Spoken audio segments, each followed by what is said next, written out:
Mysteries await just a page away. Ready to dive in? Welcome to The Book Reader, where stories unfold one enchanting page at a time. Subscribe now and unlock the magic. The Girl Who Kicked the Hornet's Nest, Stieg Larsson. Chapter 11.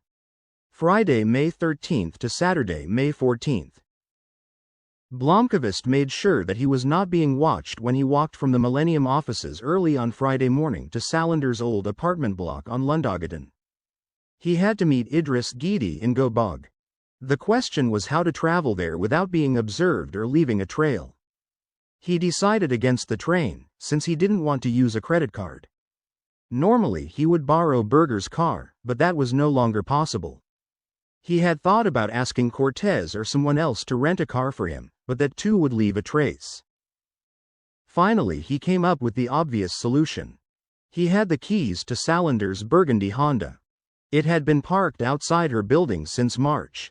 He adjusted the seat and saw that the gas tank was half full. Then he backed out and headed across Liljeholmsbron towards the E4. At 2:50 he parked on a side street off Avenen in Gobog. He had a late lunch at the first cafe he saw. At 4:10 he took the tram to Angerd and got off in the center of town. It took 20 minutes to find Idris Gidi's address. He was about 10 minutes late for their meeting. Gidi opened the door, shook hands with Blomkvist, and invited him into a living room with Spartan furnishings. He had a limp. He asked Blomkvist to take a seat at the table next to a dresser on which were a dozen framed photographs, which Blomkvist studied. "My family," Gidi said. He spoke with a thick accent. Blomkvist suspected that he would not pass the language test recommended by the People's Party of Sweden. "Are those your brothers?" "My two brothers on the left were murdered by Saddam in the 80s. That's my father in the middle. My two uncles were murdered by Saddam in the 90s. My mother died in 2000. My three sisters are still alive. Two are in Syria and my little sister is in Madrid." Gidi poured Turkish coffee. "Kurdo Baksi sends his greetings." Kurdo said you wanted to hire me for a job, but not what it was. "I have to tell you, right away, that I won't take the job if it's illegal. I can't afford to get mixed up in anything like that. There is nothing illegal in what I'm going to ask you to do. But it is unusual. The job itself will last for a couple of weeks. It must be done each day, but it will take only a minute of your time. For this I'm willing to pay you 1,000 kroner a week, which I won't report to the tax authorities." "I understand. What is it I have to do?" "One of your jobs at Sahlgrenska Hospital, 6 days a week, if I understand correctly, is to clean Corridor 11C, the intensive care unit." Gidi nodded. Blomkvist leaned forward and explained his plan. Prosecutor Ekström took stock of his visitor. It was the third time he had met Superintendent Nyström. He saw a lined face framed by short gray hair. Nyström had first come to see him in the days following the murder of Karl Axel Boden. He had offered credentials to indicate that he worked for SIS. They had had a long, subdued conversation. "It's important that you understand this. In no way am I trying to influence how you might act or how you do your job. I would also emphasize that under no circumstances can you make public the information I give you," Nyström said. "I understand." Truth be told, Ekström did not entirely understand, but he didn't want to look like an idiot by asking questions. He understood that the death of Boden Zalachenko was a case that had to be handled with the utmost discretion. He also understood that Nyström's visit was off the record, although endorsed by the highest authorities within the security police. "This is a matter of life or death," Nyström had said at their first meeting. "As far as the security police are concerned, everything related to the Zalachenko case is top secret. I can tell you that he is a defector, a former agent of Soviet military intelligence, and a key player in the Russians' offensive against Western Europe in the 70s. That's what Blomkvist at Millennium is evidently alleging. And in this instance Blomkvist is quite correct. He's a journalist who happened to stumble upon one of the most secret operations ever conducted by Swedish defense. He's going to publish the information." "Of course. He represents the media, with all the advantages and drawbacks. We live in a democracy and naturally we cannot influence what is written in the press. The problem in this case is that Blomkvist knows only a fraction of the truth about Zalachenko, and much of what he thinks he knows is wrong. I see. What Blomkvist doesn't grasp is that if the truth about Zalachenko comes out, the Russians will swiftly identify our informants and sources in Russia. People who have risked their lives for democracy will be in danger of being killed. But isn't Russia a democracy now too? I mean, if this had been during the communist days. That's an illusion. This is about people who spied formerly within the Soviet Union. No regime in the world would stand for that, even if it happened many years ago. And a number of these sources are still active. No such agents existed, but Ekstrom couldn't know that. He was bound to take Nystrom at his word. And he couldn't help feeling flattered that he was being given information, off the record, of course, that was among the most secret to be found in Sweden.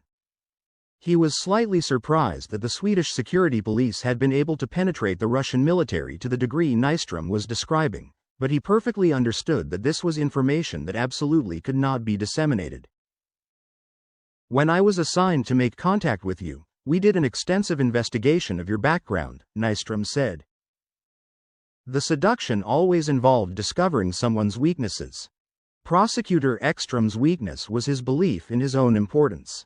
Like everyone else, he appreciated flattery.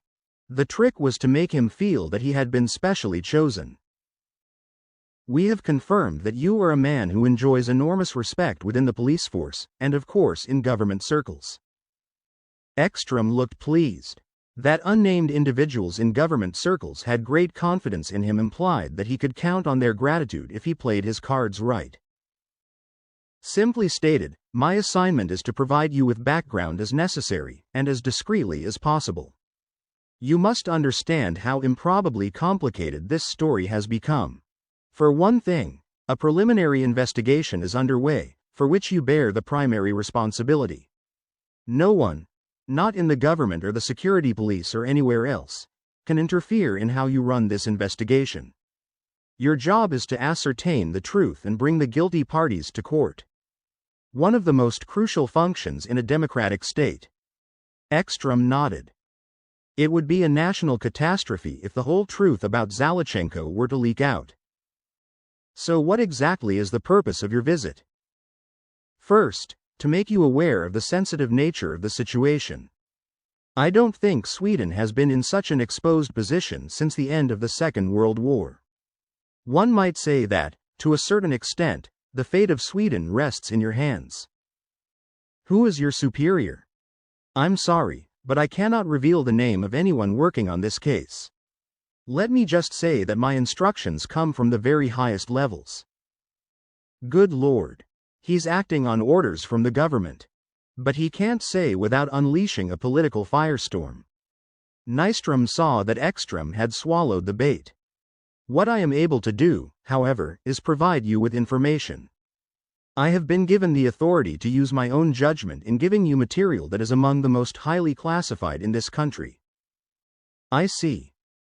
This means that if you have questions about something, whatever it may be, you should turn to me. You must not talk to anyone else in the security police, only to me. My assignment is to be your guide in this labyrinth, and if clashes between various interests threaten to arise, then we will assist each other in finding solutions. I understand. In that case, I should say how grateful I am that you and your colleagues are willing to facilitate matters for me. We want the legal process to take its course even though this is a difficult situation. Good. I assure you that I will exercise the utmost discretion. This isn't the first time I've handled top-secret information, after all. No, we are quite aware of that. Ekstrom had a dozen questions that Nystrom meticulously noted, and then answered as best he could. On this third visit, Ekstrom would be given answers to several of the questions he had asked earlier. Among them, and most crucially, what was the truth surrounding Björk's report from 1991? That is a serious matter. Nystrom adopted a concerned expression. Since this report surfaced, we have had an analysis group working almost around the clock to discover exactly what happened. We are now close to the point where we can draw conclusions. And they are most unpleasant. I can well imagine. That report alleges that the security police and the psychiatrist Peter Teleborian cooperated to place Lisbeth Salander in psychiatric care. If only that were the case, Nystrom said with a slight smile. I don't understand. If that was all there was to it, the matter would be simple. Then a crime would have been committed and an indictment could be brought. The difficulty is that this report doesn't correspond with other reports that we have in our archives. Nystrom took out a blue folder and opened it. What I have here is the report that Gunnar Bjork actually wrote in 1991.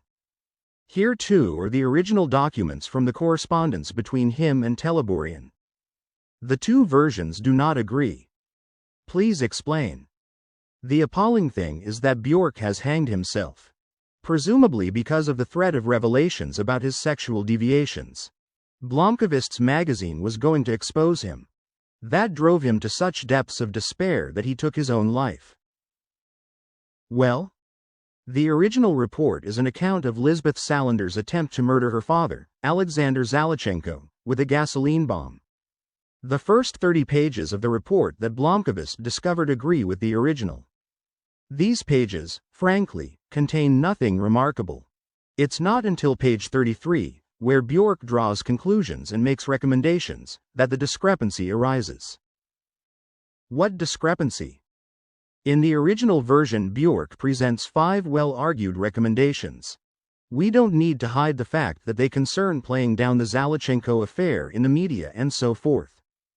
Bjork proposes that Zalachenko's rehabilitation, he suffered very severe burns, be carried out abroad. And similar things. He also recommends that Salander be offered the best conceivable psychiatric care. I see. Quote. The problem is that a number of sentences were altered in a very subtle way. On page 34 there is a paragraph in which Bjork appears to suggest that Salander be branded psychotic, so that she will not be believed if anyone should start asking questions about Zalachenko. And this suggestion is not in the original report. Precisely. Gunnar Bjork's own report never suggested anything of the kind. Aside from anything else, that would have been against the law. He recommended that she be given the care she quite clearly needed. In Blomkvist's copy, this was made out to be a conspiracy. Could I read the original? Be my guest. But I have to take the report with me when I go. And before you read it, let me direct your attention to the appendix containing the subsequent correspondence between Bjork and Teleborian. It is almost entirely fabricated. Here it's not a matter of subtle alterations, but of gross falsifications. Falsifications? I think that's the only appropriate description. The original shows that Peter Teleborian was assigned by the district court to do a forensic psychiatric examination of Lisbeth Salander. Nothing out of the ordinary there. Salander was 12 years old and had tried to kill her father. It would have been very strange if that shocking event had not resulted in a psychiatric report. That's true.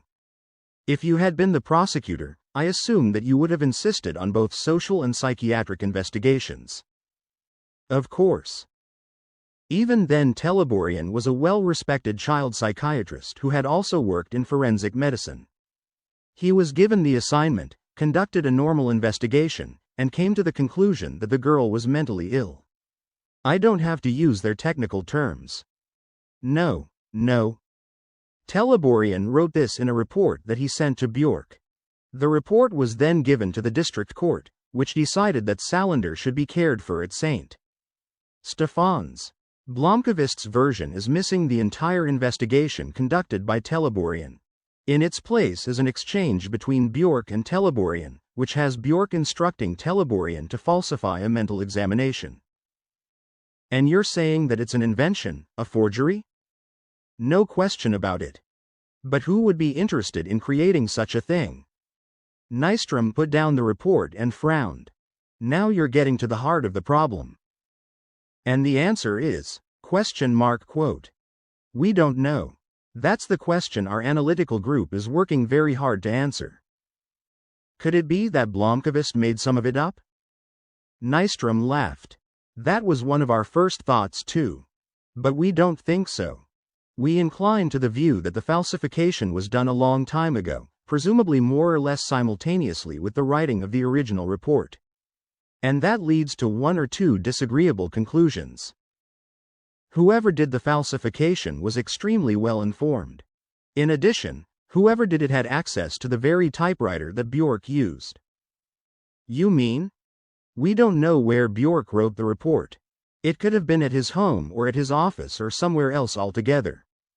We can imagine two alternatives. Either the person who did the falsification was someone in the psychiatric or forensic medicine department, who for some reason wanted to involve Teleborian in a scandal, or the falsification was done for a completely different purpose by someone inside the security police. For what possible reason? This happened in 1991. There could have been a Russian agent inside SIS who had picked up Zalachenko's trail. Right now we're examining a large number of old personnel files. But if the GRU had found out, it should have leaked years ago. You're right. But don't forget that this was during the period when the Soviet Union was collapsing and the GRU was dissolved. We have no idea what went wrong. Maybe it was a planned operation that was shelved. The GRU were masters of forgery and disinformation. But why would Soviet military intelligence want to plant such a forgery? We don't know that either. But the most obvious purpose would have been to involve the Swedish government in a scandal. Ekström pinched his lip. So what you're saying is that the medical assessment of Salander is correct? Oh yes. Salander is, to put it in colloquial terms, stark raving mad. No doubt about that. The decision to commit her to an institution was absolutely correct. Toilets? Erickson sounded as if she thought Cortez was pulling her leg. Toilets, Cortez repeated. You want to run a story on toilets? In Millennium? Erickson could not help laughing. She had observed his ill-concealed enthusiasm when he sauntered into the Friday meeting, and she recognized all the signs of a reporter who had a story in the works. Explain. It's really quite simple, Cortez said. The biggest industry in Sweden by far is construction. It's an industry that in practice cannot be outsourced overseas, even if Skanska opens an office in London and stuff like that. No matter what, the houses have to be built in Sweden. But that's nothing new. No, but what is new is that the construction industry is a couple of light years ahead of all other Swedish industries when it comes to competition and efficiency. If Volvo built cars the same way, the latest model would cost about 1 million kroner, maybe even 2 million. For most of industry, cutting prices is the constant challenge. For the construction industry, it's the opposite. The price per square foot keeps going up. The state subsidizes the cost with taxpayers' money just so that the prices aren't prohibitive. Is there a story in that? Wait. It's complicated. Let's say the price curve for hamburgers had been the same since the 70s, so a Big Mac would cost about 150 kroner or more. I don't want to guess what it would cost with fries and a Coke, but my salary at Millennium might not cover it. How many people around this table would go to McDonald's and buy a burger for 150 kroner? Nobody said a word. Understandable. But when NCC bangs together some sheet metal cubes for exclusive rental at Gashaga on Lidingö, they ask 10 to 12,000 kroner a month for a 3-cube apartment. How many of you are paying that much? I couldn't afford it, Nielsen said. No, of course not. But you already live in a 1-bedroom apartment by Danvikstall which your father bought for you 20 years ago, and if you were to sell it you'd probably get 1.5 million for it. But what does a 20-year-old who wants to move out of the family home do? He can't afford to. So he sublets or sub-sublets or lives at home with his mother until he retires. So where do the toilets come into the picture? Mom said. I'm getting to that.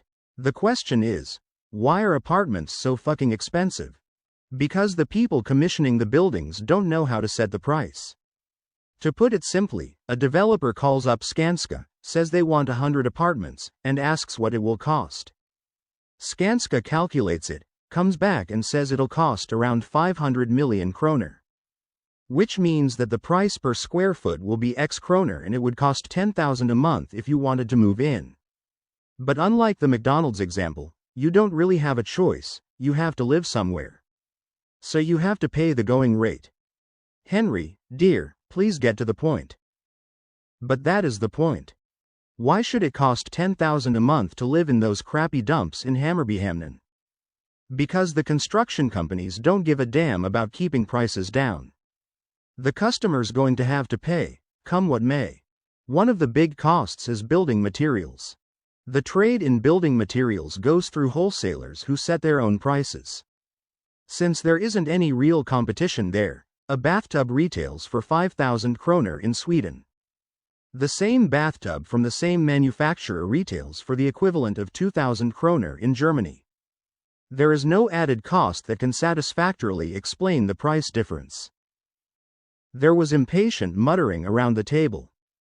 You can read about a lot of this in a report from the government's construction cost delegation, which was active in the late 90s. Since then, not much has happened. No one is talking to the construction companies about the unreasonable prices. The buyers cheerfully pay what they are told it costs, and in the end the price burden falls on the renters or the taxpayers. Henry, the toilets? The little that has changed since the construction cost delegation's report has happened at the local level, and primarily outside Stockholm. There are buyers who got fed up with the high construction prices. One example is Karlskrona Homes, which builds houses less expensively than anyone else by buying the materials themselves. And Svensk Handel has also gotten into the game. They think that the price of construction materials is absurd, so they've been trying to make it easier for companies to buy less expensive products that are equally good. And that led to a little clash at the construction fair in Alfsio last year. Svensk Handel had brought in a man from Thailand who was selling toilets for 500 kroner apiece. And what happened? His nearest competitor was a Swedish wholesale outfit called Vitavara Inc., which sells genuine Swedish toilets for 1,700 kroner apiece. And shrewd municipal buyers started to scratch their heads and wonder why they were shelling out 1,700 kroner when they could get a similar toilet from Thailand for 500. Better quality, maybe, Karim said. No. The exact same. Thailand, Mom said. That sounds like child labor and stuff like that. Which could explain the low price. Not so, Cortez said. Child labor exists mostly in the textile and souvenir industries in Thailand. And the pedophile industry, of course. The United Nations keeps an eye on child labor, and I've checked out this company. They're a reputable manufacturer. It's a big, modern, respectable operation producing appliances and plumbing goods. All right. But we're talking about low-wage countries, and that means you risk writing an article proposing that Swedish industry should be outbid by Thai industry. Fire the Swedish workers and close the factories here, and import everything from Thailand. You won't win any points with the Trade Union Confederation. A smile spread over Cortez's face. He leaned back and looked ridiculously pleased with himself. No again, he said. Guess where Vitavara Inc. makes its toilets to sell at 1,700 kroner apiece? Silence fell over the room. Vietnam, Cortez said. You've got to be kidding, Eriksson said. They've been making toilets there for at least 10 years. Swedish workers were already out of that race in the 90s. Oh, shit. But here comes my point. If you imported directly from the factory in Vietnam, the price would be in the order of 390 kroner. Guess how you can explain the price difference between Thailand and Vietnam? Don't tell me that. Oh yes. Vitavara Inc. subcontracts the work to an outfit called Phong Su Industries. They're on the UN list of companies that use child labor. At least they were in an investigation from 2001. But the majority of the workers are convicts. Eriksson burst out laughing. This is great. This is really great. I'm sure you're going to be a journalist when you grow up. How fast can you have the story ready? 2 weeks. I have a lot of international trade stuff to check out. And then we need a bad guy for the story, so I'm going to see who owns Vitavara Inc. Then we could run it in the June issue? No problem. Inspector Bublansky listened to Prosecutor Ekstrom without expression. The meeting had lasted 40 minutes, and Bublansky was feeling an intense desire to reach out and grab the copy of the Law of the Swedish Kingdom that lay on the edge of Ekstrom's desk and ram it down the prosecutor's throat. He wondered what would happen if he acted on his impulse. There would certainly be headlines in the evening papers, and it would probably result in an assault charge. He pushed the thought away. The whole point of the socialized human being was to not give in to that sort of impulse, regardless of how belligerently an opponent might behave. Of course, it was usually after somebody had given in to such impulses that Inspector Bublansky was called in. I take it we're in agreement, Ekstrom said.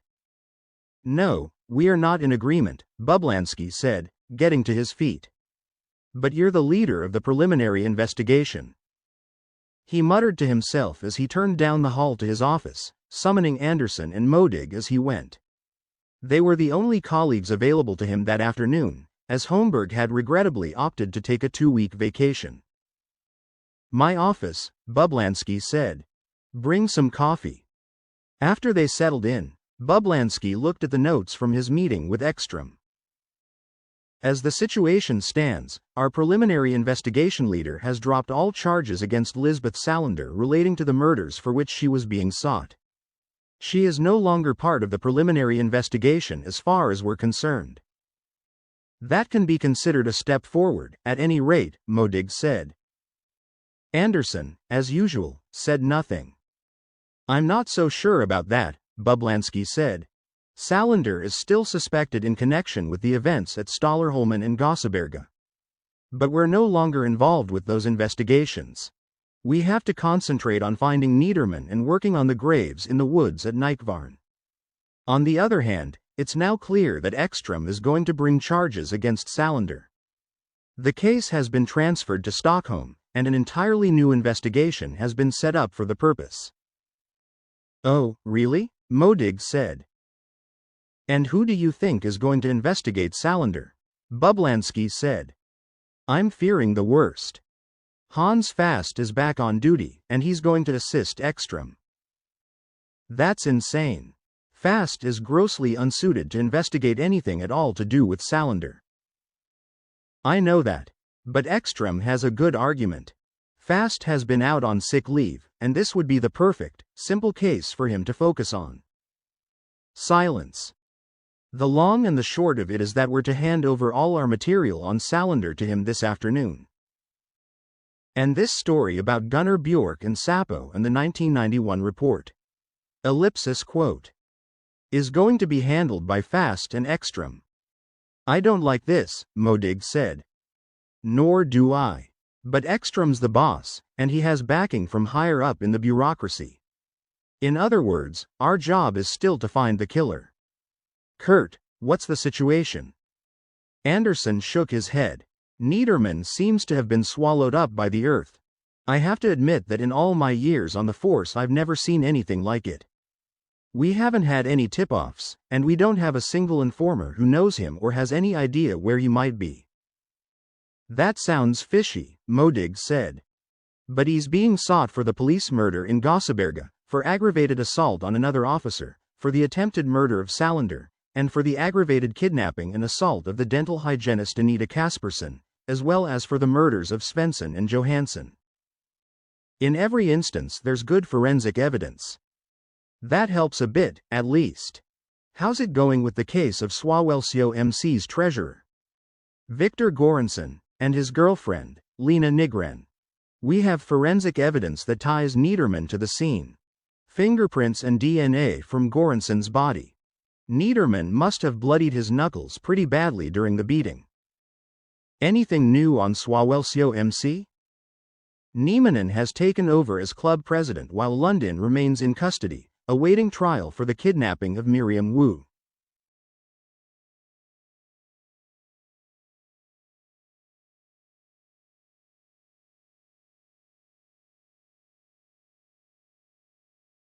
There's a whisper that Niemanen has offered a big reward to anyone who can provide information on Niederman's whereabouts.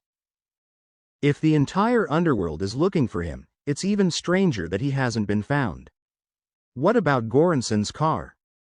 Since we found Kaspersson's car at Göransson's place, we're sure that Niederman switched vehicles. But we have no trace of the car he took. So we have to ask ourselves, 1. Is Niederman still hiding out somewhere in Sweden? 2. If so, with whom? 3. Is he out of the country? What do we think? We have nothing to indicate that he's left the country, but really that seems his most logical course. Where did he ditch the car? Modig and Andersson shook their heads.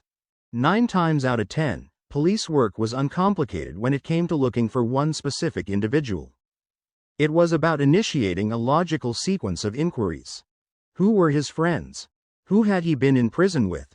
Where did his girlfriend live? Who did he drink with? In what area was his mobile last used? Where was his vehicle? At the end of that sequence, the fugitive would generally be found. The problem with Niederman was that he had no friends, no girlfriend, and no listed mobile, and he had never been in prison. The inquiries had concentrated on finding Göransson's car, which Niederman was presumed to be using. They had expected the car to turn up in a matter of days, probably in some parking lot in Stockholm. But there was still no sign of it. If he's out of the country, where would he be? He's a German citizen, so the obvious thing would be for him to head for Germany. He seems not to have had any contact with his old friends in Hamburg. Andersson waved his hand. If his plan was to go to Germany, why would he drive to Stockholm? Shouldn't he have made for Malmö and the bridge to Copenhagen, or for one of the ferries? I know. And Inspector Erlander in Göteborg has been focusing his search in that direction from day one. The Danish police have been informed about Göransson's car, and we know for sure that he didn't take any of the ferries. But he did drive to Stockholm and to Swawelsjö, and there he murdered the club's treasurer and, we can assume, made off with an unspecified sum of money. What would his next step be? He has to get out of Sweden, Bublansky said. The most direct option would be to take one of the ferries across the Baltic. Göransson and his girlfriend were murdered late on the night of April 9.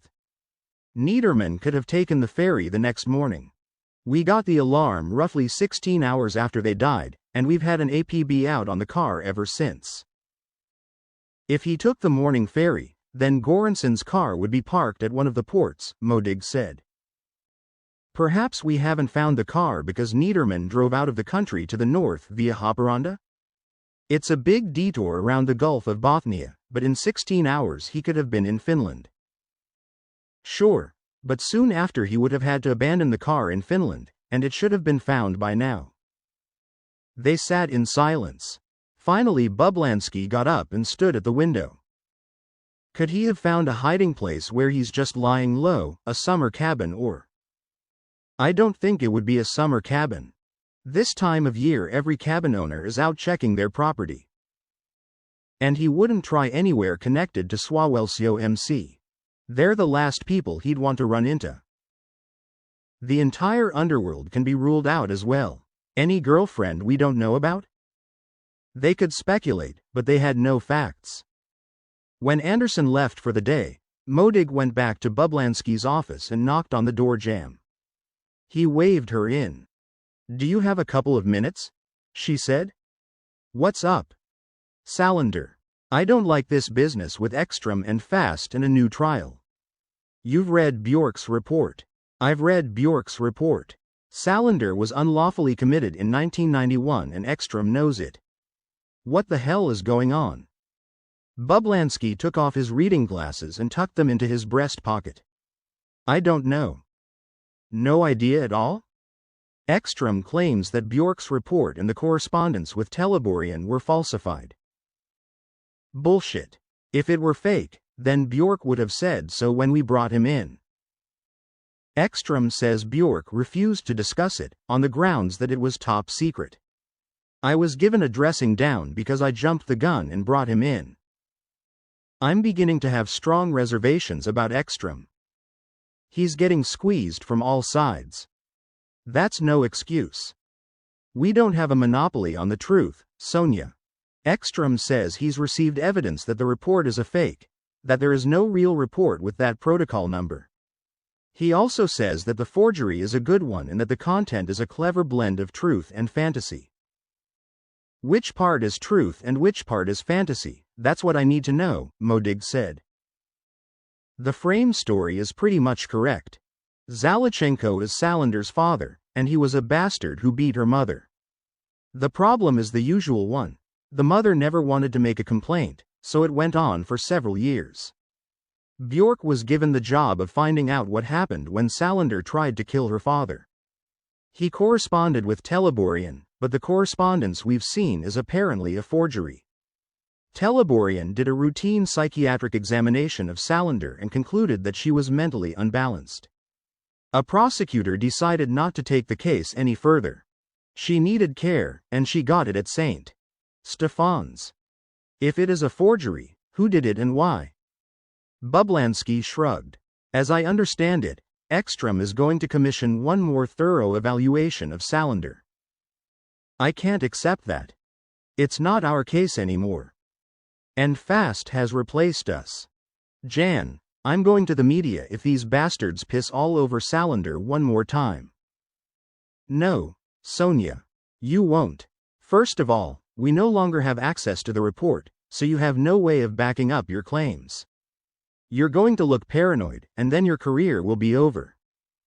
I still have the report, Modig said in a low voice. I made a copy for Kurt, but I never had a chance to give it to him before the prosecutor general collected the others. If you leak that report, you'll not only be fired but you'll be guilty of gross misconduct. Modig sat in silence for a moment and looked at her superior. Sonia, don't do it. Promise me.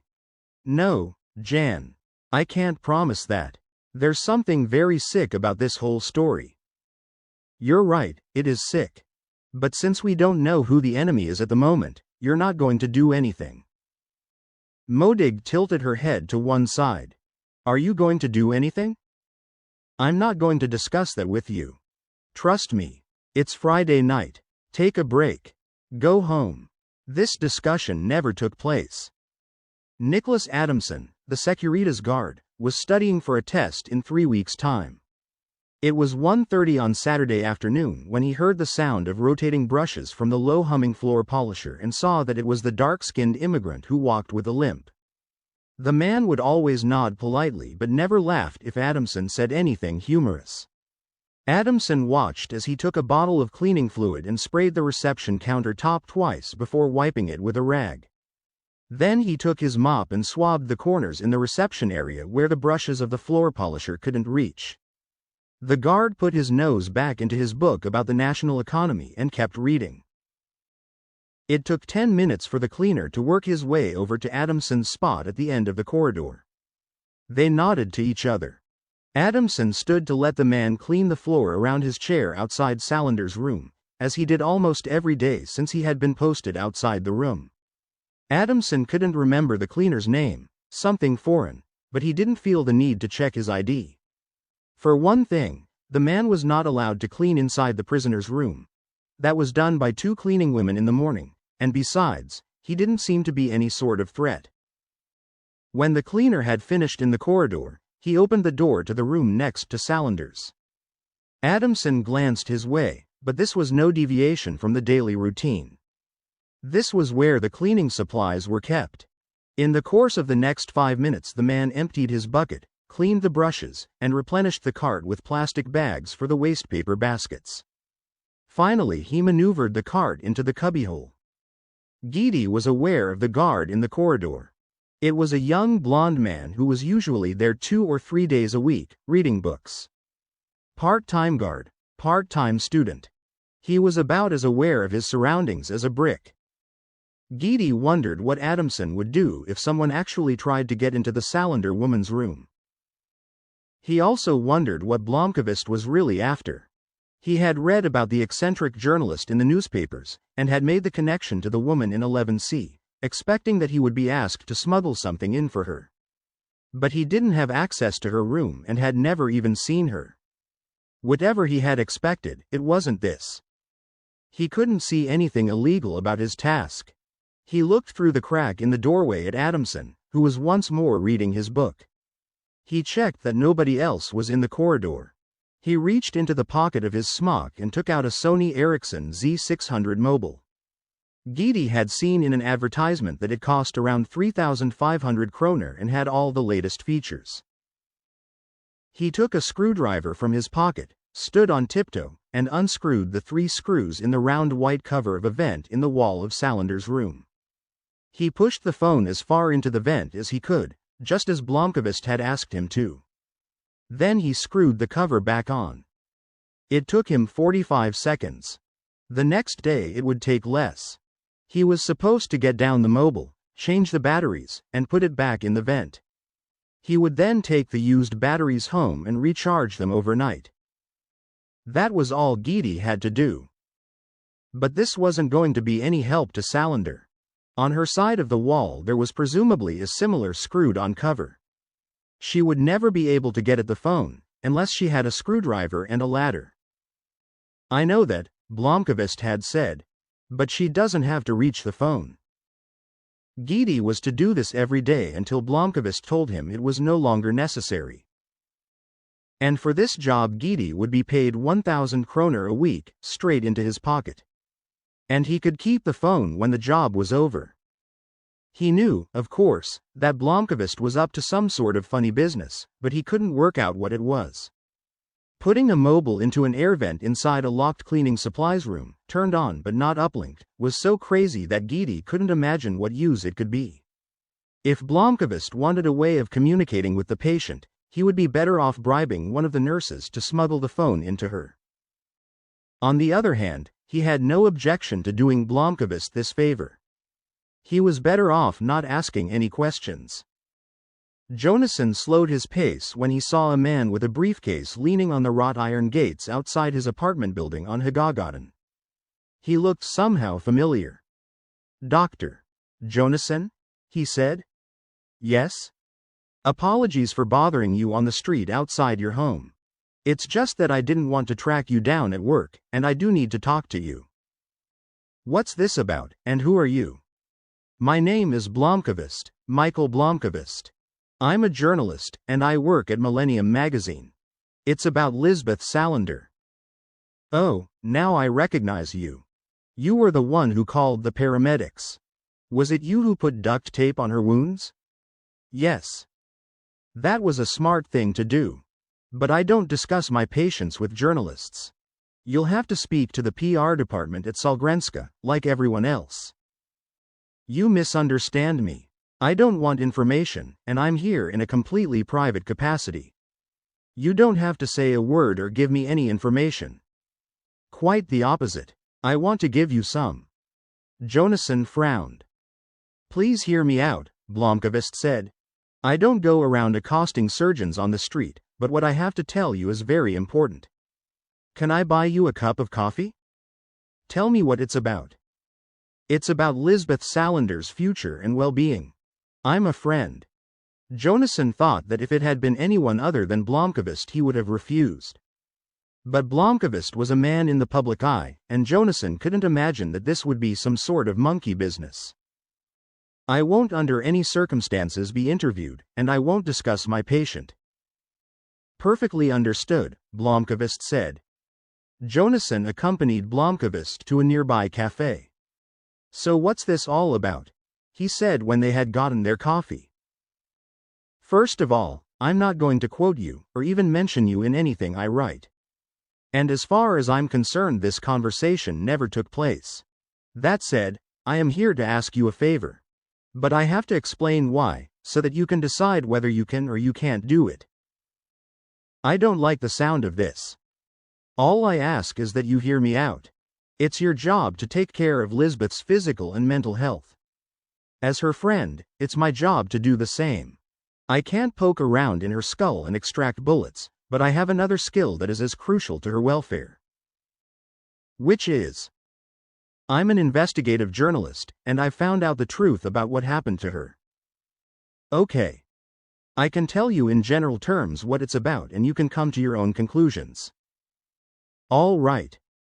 I should also say that Annika Giannini, Lisbeth's lawyer, you've met her, I think, is my sister, and I'm the one paying her to defend Salander. I see. I can't, obviously, ask Annika to do this favor. She has to keep her conversations with Lisbeth confidential. I assume you've read about Lisbeth in the newspapers. Jonasson nodded. She's been described as psychotic, and as a mentally ill lesbian mass murderer. All that is nonsense. Lisbeth Salander is not psychotic. She is probably as sane as you and I. And her sexual preferences are nobody's business. If I've understood the matter correctly, there's been some reassessment of the case. Now it's this German who's being sought in connection with the murders. Yes, Niederman is a murderer utterly without conscience. But Lisbeth has enemies. Big, nasty enemies. Some of them are in the security police. Jonasson looked at Blomkvist in astonishment. When Lisbeth was 12, she was put in a children's psychiatric clinic in Uppsala. Why? Because she had stirred up a secret that Sapo was trying at any price to keep a lid on. Her father, Alexander Zalachenko, otherwise known as Karl Axel Boden, who was murdered in your hospital, was a Soviet defector, a spy, a relic from the Cold War. He also beat up Lisbeth's mother year after year. When Lisbeth was 12, she struck back and tried to kill him with a Molotov cocktail. That was why she was locked up. I don't understand. If she tried to kill her father, then surely there was good reason to take her in for psychiatric treatment. The story I am going to publish is that Sapo knew that Zalachenko was abusive. The beating that provoked Lisbeth's attack put her mother in a nursing home for the rest of her life, but they chose to protect him because he was a source of valuable information. So they faked a diagnosis to make sure that Lisbeth was committed. Jonasson looked so skeptical that Blomkvist had to laugh.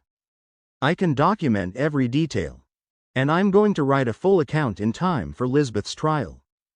Believe me, it's going to cause an uproar. Go on. I'm going to expose 2 doctors who were errand boys for Sapo, and who helped bury Lisbeth in the asylum. I'm going to hang them out to dry. One of them is a well-known and respected person. If a doctor was mixed up in something like this, it's a blot on the entire profession. I don't believe in collective guilt. It concerns only those directly involved. The same is true of Sapo. I don't doubt that there are excellent people working in Sapo. This is about a small group of conspirators. When Lisbeth was 18, they tried to institutionalize her again. This time they failed, and she was instead put under guardianship. In the trial, whenever it is, they're once again going to try to throw as much shit at her as they can. Or rather, my sister, Annika, will fight to see that she is acquitted, and that her declaration of incompetence is revoked. I see. But she needs ammunition. So that's the background for this tactic. I should probably also mention that there are some individuals in the police force who are actually on Lisbeth's side in all this. But not the prosecutor who brought the charges against her. In short, Lisbeth needs help before the trial. I'm not a lawyer. No. But you're Lisbeth's doctor, and you have access to her. Jonasson's eyes narrowed. What I'm thinking of asking you is unethical and might also be illegal. Indeed? But morally it's the right thing to do. Her constitutional rights are being violated by the very people who ought to be protecting her. Let me give you an example. Lisbeth is not allowed to have visitors, and she can't read newspapers or communicate with the outside world. The prosecutor has also pushed through a prohibition of disclosure for her lawyer. Annika has obeyed the rules. However, the prosecutor himself is the primary source of leaks to the reporters who keep writing all the shit about Lisbeth. Really? This story, for example. Blomkvist held up a week-old evening newspaper. A source within the investigation claims that Lisbeth is non-compos mentis, which prompted the newspaper to speculate about her mental state. I read the article. It's nonsense. So you don't think she's crazy? I won't comment on that. But I do know that no psychiatric evaluations have been done. Accordingly, the article is nonsense. I can prove that the person who leaked this information is a police officer named Hans Fast. He works for Prosecutor Ekstrom. Ekstrom is going to insist that the trial take place behind closed doors, so that no outsider can examine or evaluate the evidence against Lisbeth. But what's worse, because the prosecutor has isolated Lisbeth, she won't be able to do the research she needs to prepare her defense. Isn't that supposed to be done by her lawyer? As you must have gathered by now, Lisbeth is an extraordinary person. She has secrets I happen to know about but can't reveal to my sister. But Lisbeth should be able to choose whether she wants to make use of them in her trial. I see. And in order to do that, she needs this. Blomkvist laid Salander's Palm Tungsten T3 handheld computer and a battery charger on the table between them. This is the most important weapon Lisbeth has in her arsenal, she has to have it. Jonasson looked suspiciously at the palm. Why not give it to her lawyer? Because Lisbeth is the only one who knows how to get at the evidence. Jonasson sat for a while, still not touching the computer. Let me tell you one or two things about Dr. Peter Teleborian, Blomkvist said, taking a folder from his briefcase. It was just after 8 o'clock on Saturday evening when Armansky left his office and walked to the synagogue of the Soder congregation on St. Paulsgaten. He knocked on the door, introduced himself, and was admitted by the rabbi himself. I have an appointment to meet someone I know here, Armansky said. One flight up. I'll show you the way. The rabbi offered him a yarmulke for his head, which Armansky hesitantly put on. He had been brought up in a Muslim family and he felt foolish wearing it. Bublansky was also wearing a yarmulke. Hello, Dragan. Thanks for coming. I've borrowed a room from the rabbi so we can speak undisturbed. Armansky sat down across from Bublansky. I presume you have good reason for such secrecy. I'm not going to drag this out. I know that you're a friend of Salander's. Armansky nodded. I need to know what you and Blomkvist have cooked up to help her.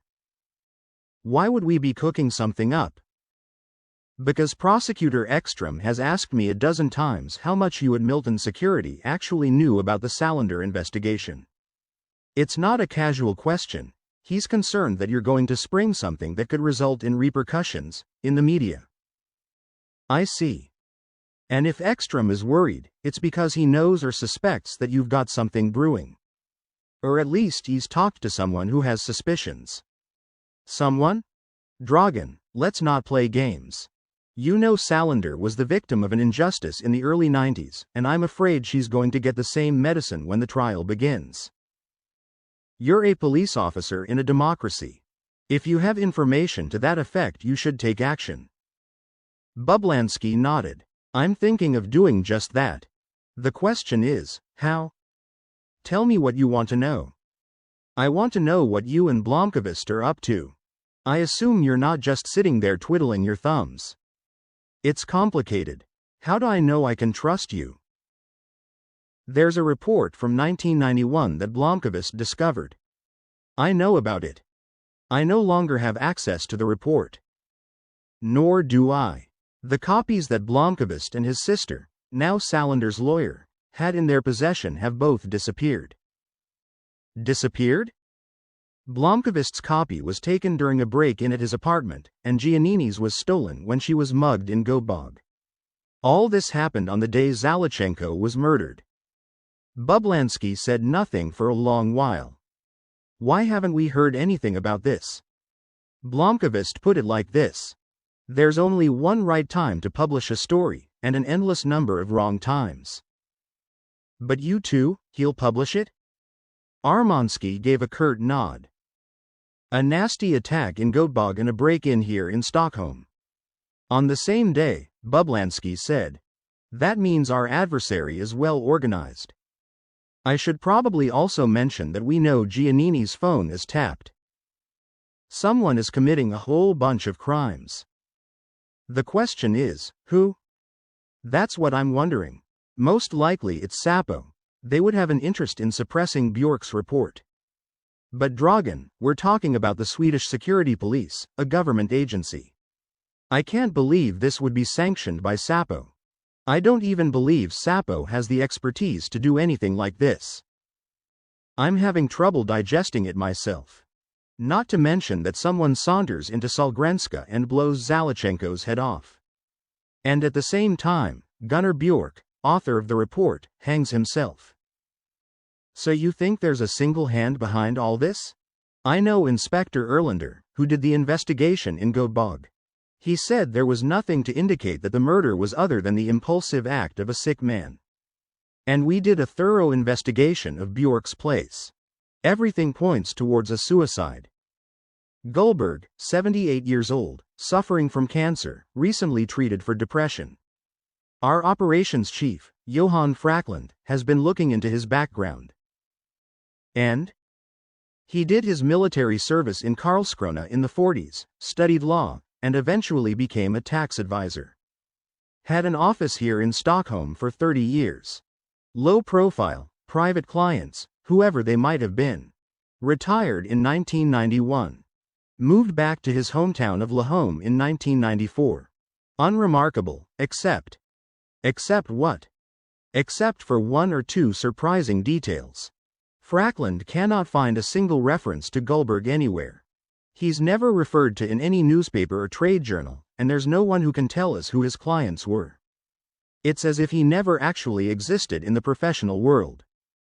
What are you saying? Säpo is the obvious link. Zalachenko was a Soviet defector. Who else but Säpo would have taken charge of him? Then there's the question of a coordinated strategy to get Salander locked away in an institution. Now we have burglaries, muggings, and telephone tapping. But I don't think Säpo is behind this. Blomqvist calls them the Zalachenko Club, a small group of dormant Cold War mongers who hide out in some dark hallway at Säpo. So what can we do? Bublansky said. And that marks the end of the current chapter. Thank you for listening to The Book Reader. Stay tuned for the next episode tomorrow. Please subscribe for updates.